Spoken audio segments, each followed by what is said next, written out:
ata bino moko mokonzi ya mboka penza atelemi pona hymne national ya UDPS oyo likambo nini oyo donc mboka oyo ekomi nango ya UDPS toloba. Comme vous le voyez, et improvise même un chant à l'honneur du président de la République. Ça fait partie de l'ambiance. C'est pas un hymne national, mais c'est un hymne du parti. Le public est debout et bientôt ce sera le tour de l'hymne national avant que la session ne commence. Là, c'est la ferveur. Hein. Ça, c'est une désacralisation des emblèmes du pays et Zalakate Makamboyo. Qui parfois bouscule les protocoles, ok? Et pour rappeler chaque fois au président de la République les engagements de son parti, les partis présidentiels et même des attentes de la population. Lorsque vous décortiquez le contenu de ces chants de gloire, hein, donc c'est ça qui donne du tonus un peu de la ferveur à ces militants qui sont toujours là mobilisés et qui encouragent le président partout. Et donc nous ne pouvons que constater ce changement protocolaire qui rentre dans les habitudes désormais. Merci Giscard. Nous saluons les efforts fournis par l'inspecteur général des finances, M. Gilles Alinghetti. Le gouvernement s'engage également à doter chaque province d'un hôpital de référence afin de mettre un terme aux déserts médicaux.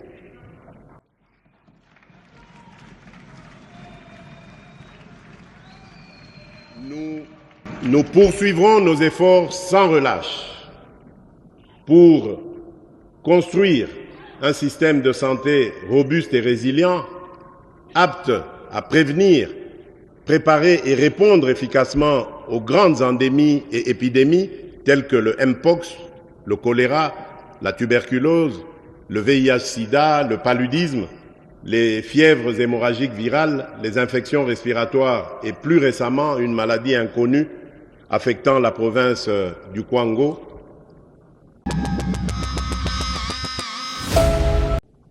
Le franc congolais a également subi une dépréciation de 4,2% par rapport au dollar américain depuis la fin décembre 2023, renchérissant les coûts des biens importés et accentuant ainsi la pression inflationniste. Néanmoins, grâce à une gestion rigoureuse de nos finances publiques et à une étroite coordination entre le gouvernement et la Banque centrale du Congo, nous avons stabilisé le taux de change. Au 27 novembre 2024, nos réserves internationales atteignaient 6,117 milliards dollars américains, couvrant 14 semaines d'importation, renforçant ainsi notre capacité à faire face aux incertitudes économiques.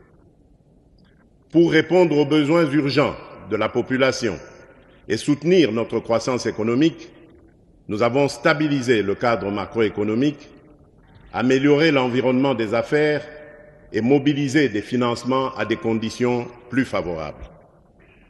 Ces avancées ont élargi nos marges de trésorerie et permis au Trésor public de financer des projets structurants.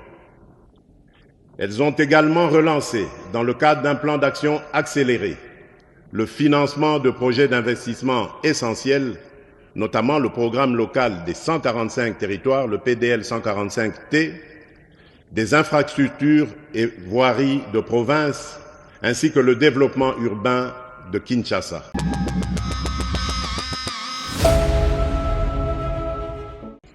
Pour l'année 2025, avec le gouvernement, je m'engage à réhabiliter 38 000 km de routes de desserte agricole prévues dans le PDL. Encore une promesse, Monsieur le Président. Non, le peuple est fatigué des promesses.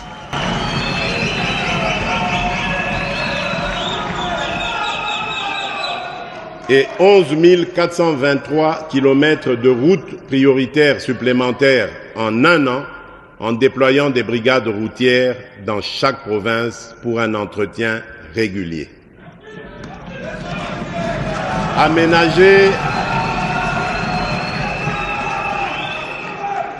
aménager 11 432 km de voies navigables destinées à la desserte agricole et construire des entrepôts portuaires adaptés.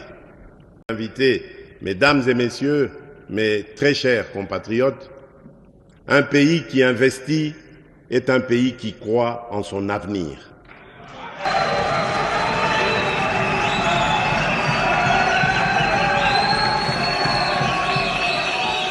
La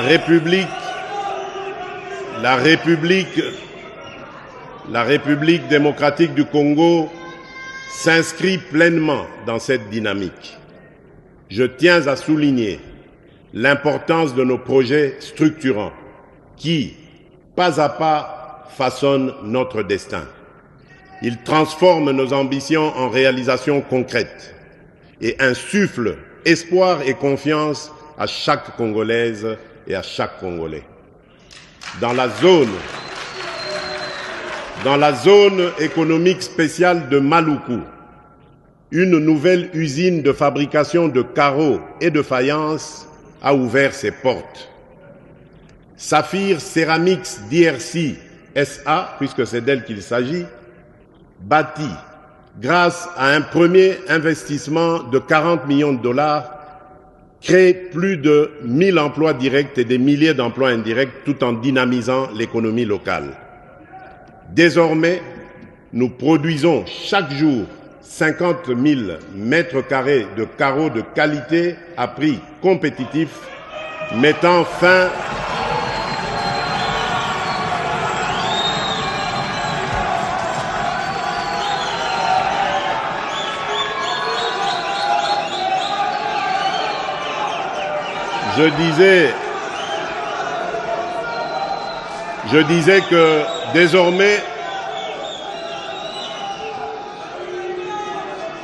Je disais que désormais, nous produisons. D'accord. Désormais, nous produisons chaque jour 50 000 mètres carrés de carreaux de qualité à prix compétitif, mettant fin à l'importation et renforçant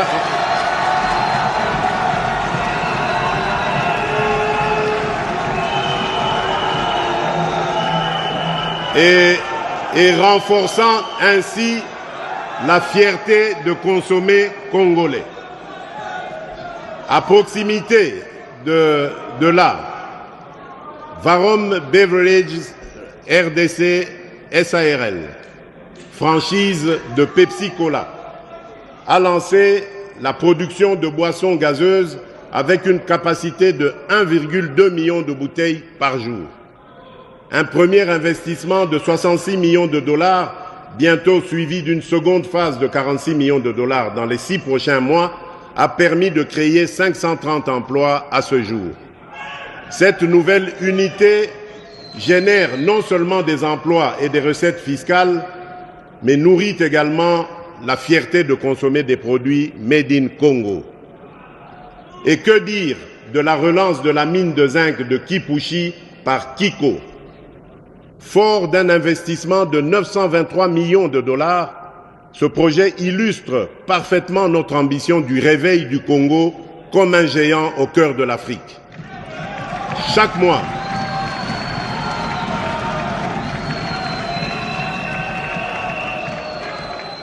Chaque mois, 45 000 tonnes de concentré de zinc sont produites, soit 540 000 tonnes par an, faisant de Kipushi la plus grande mine de zinc d'Afrique et l'une des plus modernes du monde.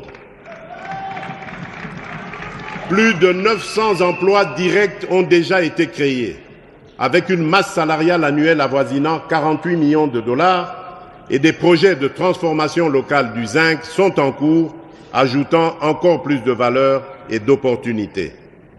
Ce ne sont là que quelques exemples de projets qui fleurissent aux 4 coins du pays. Des routes, des ponts, des écoles, des hôpitaux, sans oublier la modernisation de nos aéroports, Bangboka aujourd'hui et bientôt Kolwezi, Mbujimai, Kananga, Bunia.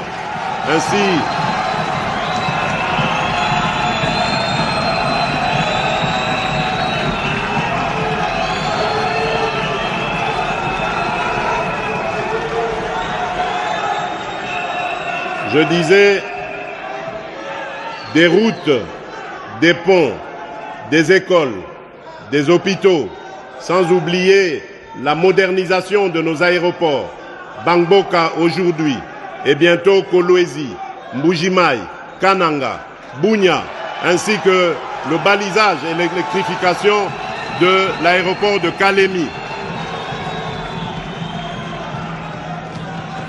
La République démocratique du Congo est un immense chantier, un pays en mouvement qui se construit un avenir radieux. Mesdames et messieurs, ce n'est que le début. Notre belle République démocratique du Congo poursuit sa marche en avant et l'avenir nous réserve encore de nombreux succès et autant de raisons d'être fiers.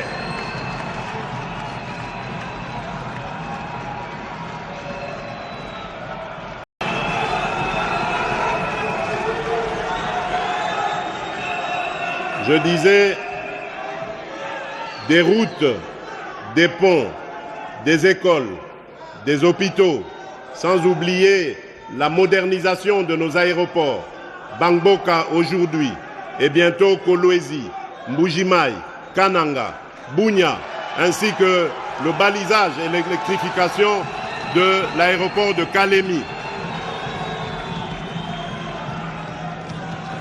La République démocratique du Congo est un immense chantier, un pays en mouvement qui se construit un avenir radieux.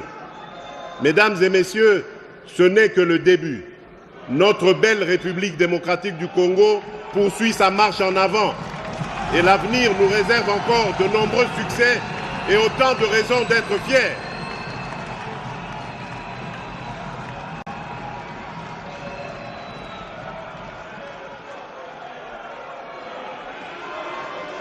Par ailleurs, la redynamisation de nos entreprises du portefeuille est un impératif pour renforcer. Une année où, malgré d'importants défis, nous avons réalisé des progrès notables, accompli des avancées concrètes et démontré une détermination inébranlable à bâtir une République démocratique du Congo plus forte, plus prospère et plus équitable pour tous.